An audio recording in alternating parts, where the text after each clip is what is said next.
Welcome back to another edition of Everything Football. I'm your host, Jonathan Big Tex Johnson, aka Uncle Tex, aka Professor Tex. Went 2-1 yesterday. Should have, 2-1. Yeah, those games were some pretty good games yesterday. I told you guys, I was like, the Colts actually should have won that game, even though I did pick the Bills, but the Colts actually should have won that game. You had a missed touchdown pass, which I think Rivers kind of led the guy, but I think the guy could have still made the catch.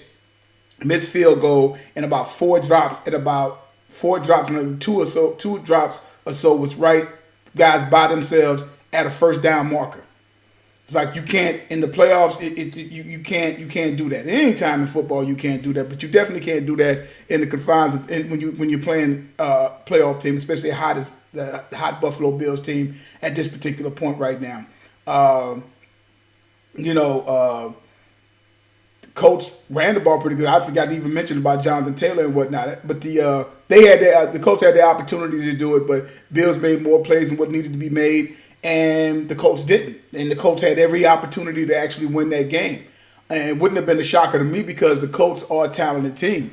They're young. Those running backs, some of them receivers or whatever, them guys didn't make the stuff that needed to be made. Field goal kicker should have made the field goal. If the field goal kicker just makes that, we're tied at 27. We're not even talking about what the other first downs that was dropped could have done, or even the touchdown, or even the touchdown that was dropped that I think they went on for fourth down. It had they kicked the field goal at 6 points, had everything stayed the same, they might have won the game 30-27. So that's the funny part about it. That's the game. That's how it goes.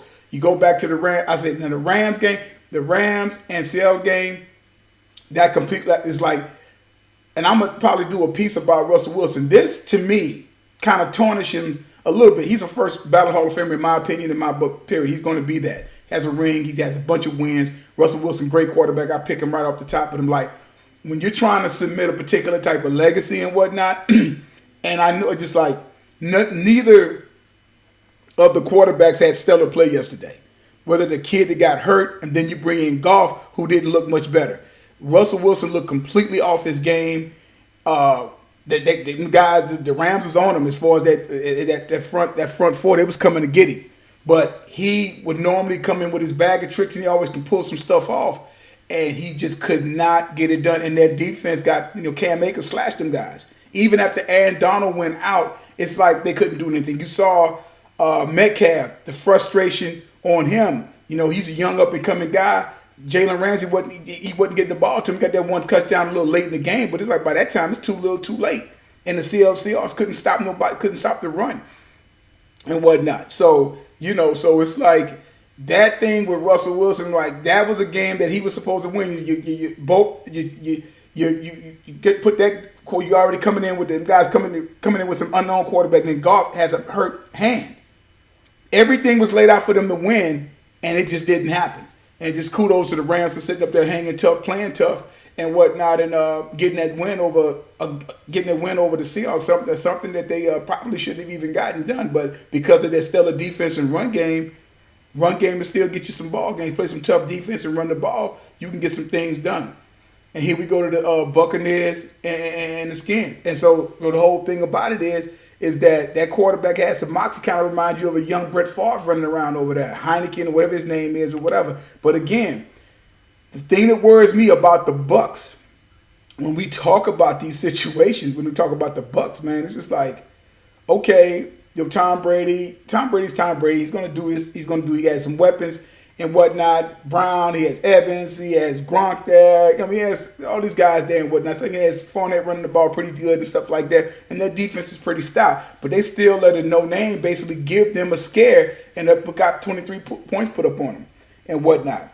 And before I go on, to go back to that Seahawks game, that's the thing that reminded me of the whole thing with Russell Wilson, that horrible interception that he threw. That was just so un-Russell Wilson-like.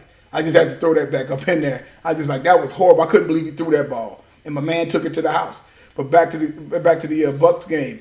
That guy said, man, it's that whole thing that just like that worries me with the Bucs because again, should have been a game that should have been a blowout. It's like I said, certain teams like that, even though the Washington is their strength is their defense, They hung in there, and that kid had some moxie, and he fought hard and got him there. Possibly could have a few mistakes here and there.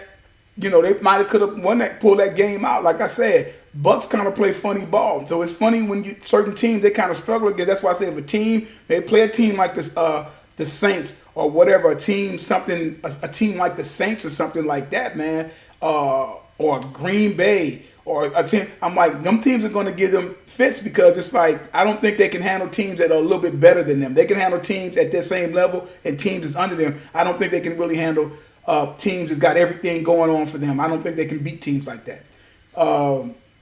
Yeah, Brady did what Brady did, and here them guys go, and for another for Tampa's going for a little run there. We're gonna see how it happens. I'm gonna go ahead and hit you guys with my picks today and whatnot because I told y'all I was gonna do that, and I got I'm taking the Ravens. Again, this is legacy weekend because you got all these. This never had as many over 36-year-old quarterbacks ever play, and whatnot at this time in their career. It just doesn't really happen like that, right? Them guys are normally pretty much up out of the door and whatnot. So many, and I think they're just basically taking a lot of the stuff out of the game and taking a toll out of them quarterbacks. But I got the Ravens. This is a legacy for that of starting for Lamar Jackson. I can't see him going 0-3, missing the playoffs. I can honestly sit up there and see the Ravens have all their defensive specialists up in there, the guys in the secondary and whatnot, and it's a revenge game for them because they got embarrassed last year when they should have actually won that game. And Ravens had such a powerful, explosive running game as is. The Titans is methodical with Henry, and I still don't trust Tannehill because if you take Henry, beat us, and I don't think he has that gene in him. He's just in a good system. He's solid. He won't wreck the Ferrari. That's kind of how I look at him. But I see the Ravens getting at them, and for Lamar Jackson finally get his first W in the playoffs. Saints obviously over the Bears. Might be Drew Brees' last game. Possibly could be. I don't know. We'll see what happens because, like I said, I haven't been that impressed with Drew Brees in the past couple of years in the playoffs. I haven't been that impressed. Go back and look it up. Haven't been that. So a Bears victory wouldn't surprise me. But I'm like, the Saints should beat them because the erraticness of Mitch Trubisky. If Mitch Trubisky has to play a good game and Chicago can sit up there and do what they do on defense and let off Khalil Mack and them other cats down the interior linemen and whatnot, I think it could be a problem. But Saints got all their weapons. They got Thomas back. They got Thomas back. They got Kamara back. They got who else? They got and they got of course they got Breeze. So that should be a W for them. Browns and Steelers. Oh man, this is kind of a hard one, but I think the Steelers get this one just because I think Ben is going to be flawless. I just think it's like he has to get this. And again, it's a game that can kind of go either way. They just played last week, but Steelers rested all their starters and whatnot. And I just think the Steelers got a little bit more of the Steeler mojo to get them past. Again, wouldn't surprise me if the Browns, if they put everything together. But I just got the Steelers doing it because I think Ben's trying to go out on top, like all these older quarterbacks trying to go out on top and get certain things done. But I really don't think that I don't think the Browns are going to, they're up and coming, but I don't think they can get. They should be able to get them, but I just don't see them beat the Steelers in Heinz Field. And with the Steelers got all their people rested up for an extra week, and I just think I honestly just think that them guys won't be able to deal with them. Maybe if they played at Cleveland or whatever, the dog pound difference. I just think the Steelers going to have some mojo going on for them to beat them in the end. So those are my picks and whatnot, man, and and whatnot. My picks to see how it goes, see how that's going to happen and stuff like I said, 2-1 yesterday and whatnot. So we'll see what happens today and whatnot. Yeah, that's my picks, man. So y'all check it out. Check the games out. Everything's about to start up in the next few minutes. So y'all go ahead and get yourself ready, get your favorite beverage going on and whatnot. And I'll probably be back here in a few minutes probably because there's a few things I want to talk about. Like I said, Russell Wilson's legacy. And I also want to talk about Chase Young. Chase Young, dynamic pass rushing, defensive end. You know, he's doing his thing. But the one thing I tell people all about, because it's like, you know, I don't care really what's going on right now, but, you know, I still haven't seen lasting defensive ends that look like they'll be Canton bound like that of a Bruce Smith or a Reggie White really coming to the league since them guys departed. I really don't think I've really seen that. And these guys are freaks of nature. All these guys with Chase Young, with you guys like you throw J.J. Watt up in there, okay, throw him up in there and whatnot. You had Bosa supposed to be the next. His brother's supposed to be the next. And all that. And that's a big gap between them guys that played.